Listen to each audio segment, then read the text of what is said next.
sarti napoletani hanno inventato sta giacca sfoderata, leggera sulla spallina, all'interno, confortevole, morbida, perché Napoli fa caldo. Un napoletano veste anche in estate, vuole essere elegante, sfarzoso e narciso, e di conseguenza Sarto ha inventato sta giacca morbida in tutti i suoi particolari, tutti i suoi dettagli. Non è vero che il giromanica deve essere largo, lungo, ma deve essere alto e confortevole. L'ampiezza della manica poi larga, perché poi viene cucita a mano, piano piano, per dividere bene, sparta la lentezza, e rifinita completamente a mano. In più abbiamo il taschino a barchetta dalla forma di un gozzo, ma sempre facendo combaciare i quadri, apparando i quadri.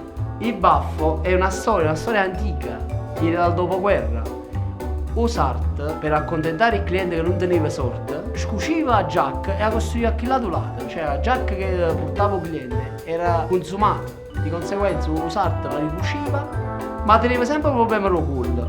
Allora pensate di fare i darci più stoffa, in modo tale che quando ricostruiva il collo aveva il tessuto necessario per rimettercelo su.